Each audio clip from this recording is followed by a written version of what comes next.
Partiamo proprio dal titolo. Come mai essere e non apparire? Quali sono gli argomenti ricorrenti o per lei fondamentali che tratta in questo volume?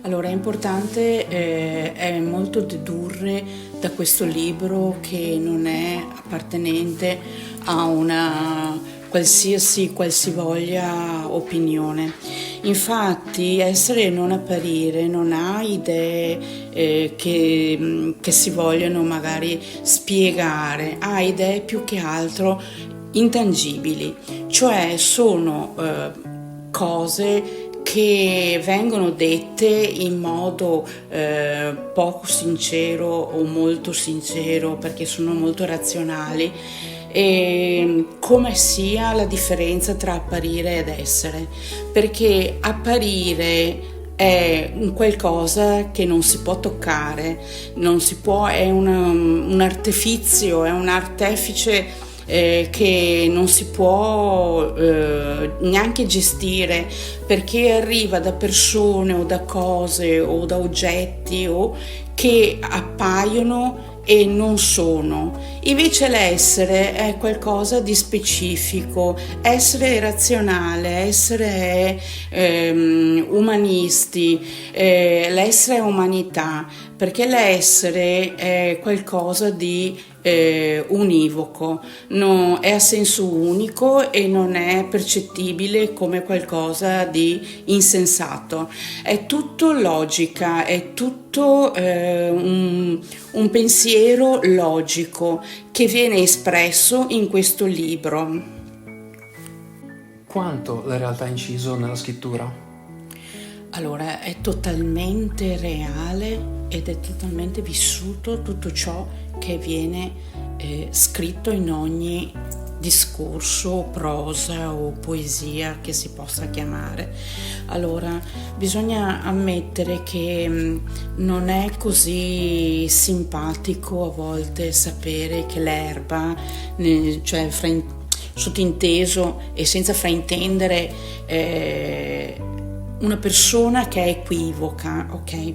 È sempre portata ad essere una persona immaginaria, mentre questo è tutto realismo, perché nel momento in cui le emozioni sono realtà, non è più qualcosa di astratto, ma è qualcosa di molto reale, molto razionale. Poi tutti gli equivoci che vengono inseriti in ogni singola poesia sono tutti equivoci voluti, perché bisogna ammettere che nella storia a tre, come è questo libro, c'è sempre l'equivoco che sale nella mente, e quando nella mente è pensiero, il pensiero esiste. Nel momento in cui esiste, io sono dell'idea che sia realtà. Tutto quello che è reale è razionalità, e quindi la ragione prevale su tutto quello che è fantasia. Nel momento in cui non esiste fantasia ma esiste una realtà, siamo realisti. Quindi questo significa che il mio libro è tutto realtà, è tutto realismo, non c'è niente di fantastico o di fantasia, di immaginario, di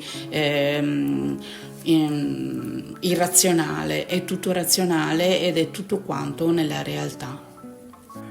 La scrittura come valore testimoniale, cosa ha voluto salvare e custodire dall'oblio del tempo con questo suo libro?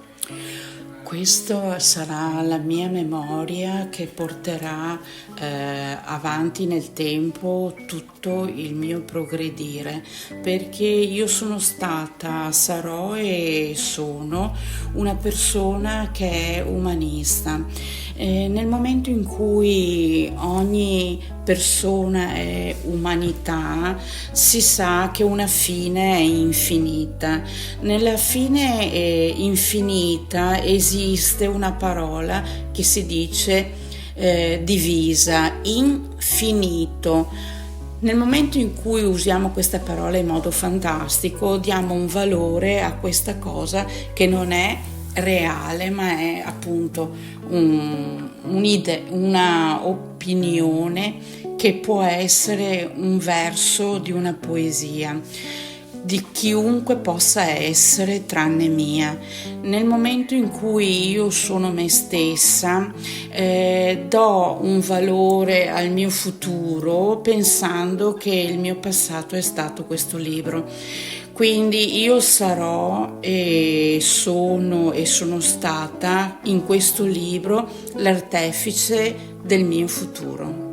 A conclusione di questa esperienza formativa che ha partorito Essere non apparire, se dovessi isolare degli episodi che ricorda con particolare favore, come li descriverebbe? Allora, sono tutti un favore questi. Questi ricordi, questi pensieri, questo libro è dedicato, ok, a una persona che non è stata per niente invadente, anzi è stato a suo malgrado responsabile di questo libro, a suo malgrado perché lui è inconsapevole di esistere nella mia mente, sa solo che virtualmente c'è stato un precedente e che quindi con questo precedente si è sviluppato un intero e colossale libro. Diciamo che ho un ricordo che rimarrà per sempre indelebile nella mia mente e il mio cuore, ovvio che non lo mostro. Quali sono le sue fonti di ispirazione? Altri autori che ritiene fondamentali nella formazione culturale e sentimentale? Allora, altri autori possono essere Ungaretti e può essere sicuramente Dante. Infatti io scrivo in stil nuovo, è tutto particolare il mio modo di scrittura perché tutto ha senso unico, sensato ed è tutto significativo, fra virgolette. Quindi il significato che do a questo libro è di importanza basilare per chiunque voglia crescere nell'ambito dell'io e nell'ambito della consapevolezza. Diciamo che essendo un libro formativo anche questo, può essere introdotto anche nelle scuole, non esagero perché è un libro molto di effetto, ma non solo emotivo, ma di effetto anche intellettuale, perché dà la motivazione a Dante di essere esistito e di aver prodotto nella sua fantastica Divina Commedia un qualcosa che è appunto l'opposto di quello che ho scritto io. Diciamo che abbiamo lo stesso modo di scrivere, un po' Ungaretti dalla parte mia, sono un po' blindata e anche un po' che questo libro sviluppa un po' il loro modo di scrivere. Ci sono altre discipline artistiche o artisti che hanno in qualche modo influenzato la sua scrittura? Allora, nella mia storia c'è in particolare una persona che è stato molto influente per me perché mi ha sviluppato quello che è la mia parte vocale. Il mio maestro di musica, che era un professionista lirico per l'Arena di Verona, mi ha dato il coraggio, la forza e la volontà di essere sempre al di sopra delle mie aspettative, perché io intellettualmente sono come sono vocalmente, cioè sono stata perfetta con lui e lo sono anche in scrittura. Ho questa capacità che mi ha dato la forza il mio maestro di canto di essere ciò che sono. Lui in esistenza, perché in questo momento non c'è più, mi diceva sempre: te sei una musa nera. E io gli dicevo sempre: ma di chi stai parlando? E non capivo e non mi rendevo conto che ero per lui ciò che ora sono gli altri per me. Sono stata per lui un punto di riferimento che non è stato indifferenza, ma è stato piuttosto un caloroso affetto. Siccome in quel periodo io vivevo un momento di stallo nella mia vita quotidiana, non ero espressivamente la persona che ovviamente sono arrivata ad essere adesso. Ero e fui qualcuno che lui vedeva e io no.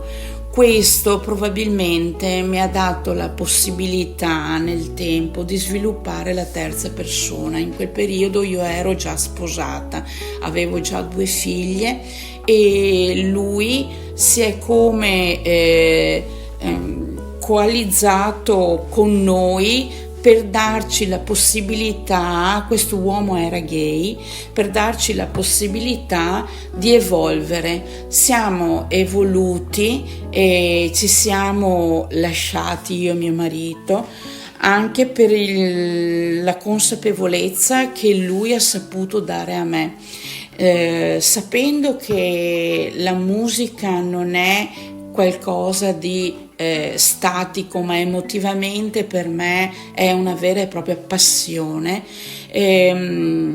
Lui è stato influente nei miei confronti e mi ha dato la forza di voler essere una persona sempre migliore di quello che sono. Infatti mi faceva cantare e mi ascoltava in modo sublime.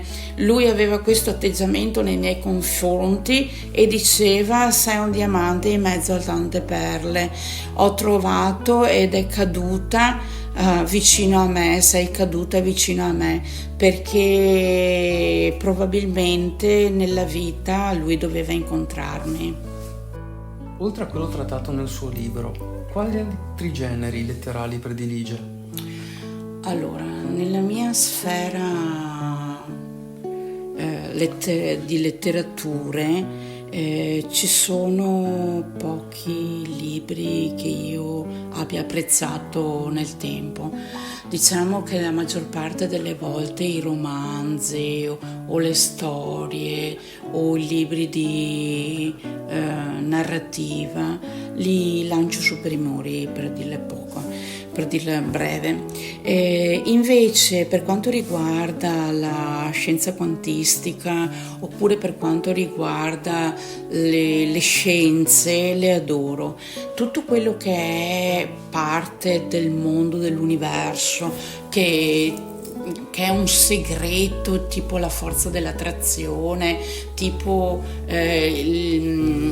il totalitarismo di Marx, o tipo il segreto, che è un libro che parte appunto dall'attrazione, che si sviluppa con le onde e si porta a sé tutto quello che viene precedentemente detto o pensato o voluto. Io adoro i libri di scienza, tutto quello che sono libri di scientifico, libri di non immaginari, non di immaginazione. Non mi piacciono le narrative, non mi piacciono i libri di romanzi, non mi piacciono gli harmony che c'erano una volta ed erano telenovela, oppure testi che troppo emotivamente, troppo pieni, troppo carichi, tipo tutte le poesie o le prose che sono emotivamente troppo potenti, troppo romantiche, troppo la luna sul mare, queste cose a me non piacciono. Preferisci il libro tradizionale cartaceo o quello digitale? Supponiamo che io debba scrivere su foglie di carta con la penna a pugno.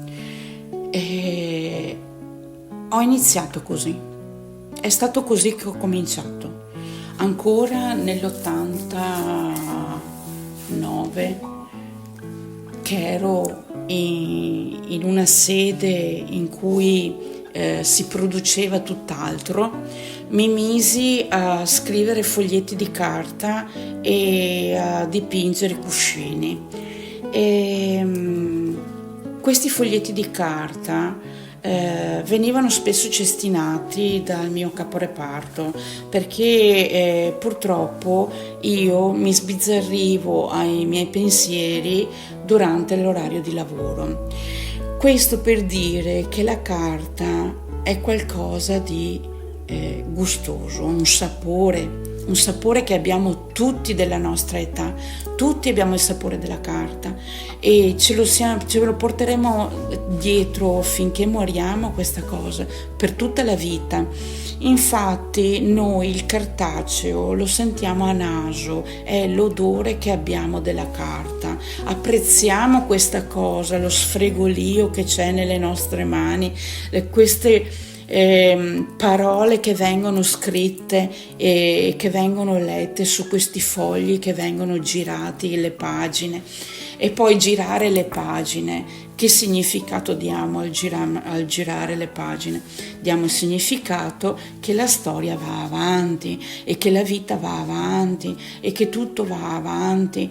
Quindi andiamo avanti con il digitale. Allora, introduciamo questo digitale nel nostro mondo, l'abbiamo introdotto ancora negli anni 2000 e come vogliamo vederlo il digitale?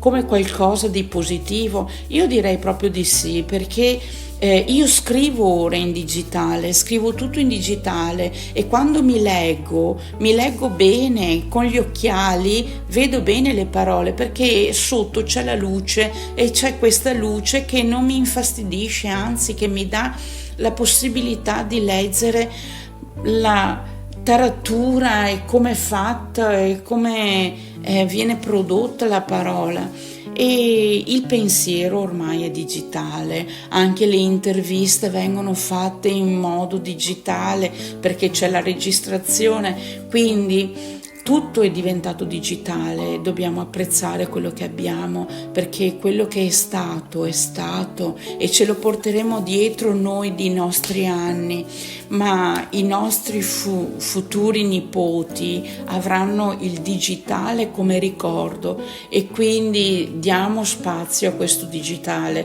e ponderiamo quando ci vogliamo lamentare di tutte le innovazioni che ci sono, perché ci danno la possibilità di dire siamo evoluti, nel tempo ci siamo evoluti e il futuro sarà tutto quanto evoluzione. Per terminare, qual è stato il suo rapporto con la scrittura durante la composizione del libro? Allora, l'impeto in cui mi trovo quando scrivo non mi dà la possibilità di pensare. Io non penso quando scrivo di getto, quindi il mio rapporto con la scrittura è tutta di inconscio e tutta di getto. Non do possibilità al pensiero di fermarsi e di scrivere ciò che non sono e ciò che non appare, ma appunto scrive ciò che sono nel mio interno. Un motivo per cui lei comprerebbe Essere e non apparire se non l'avesse scritto? Allora, il motivo è il trio. Ovviamente tutto questo equivoco che si sviluppa nel racconto è di un trio, cioè una terza persona che viene interiorata e immaginata da questa coppia che si deve formare. È un trio di 3 persone che non si conoscono o che si conoscono 2 sì, 1 no, che non dà la possibilità alcuna di essere e apparire. non dà la possibilità di apparire, perché la terza persona alla fine non ci sarà mai. Quindi ho svelato il segreto del libro, ma sappiate che questo libro ha degli sviluppi e ci saranno tanti altri libri di questo essere e non apparire, che parlerà appunto del trio e andrà avanti a raccontarvi la storia che non finisce mai, perché è infinita, di questa erba del vicino di casa che cresce sempre e mai, mai, mai viene tagliata. Hai in progetto altre opere da scrivere nel prossimo futuro? In caso affermativo, può darcene un'anticipazione? Allora, il triangolo è un qualcosa che non finirà mai per nessuno. C'è stato addirittura una persona che ha detto che è uno spirito, quindi lo spirito immacolato di un terzo ci sarà per sempre nell'animo di chiunque, perché chiunque ha la terza persona.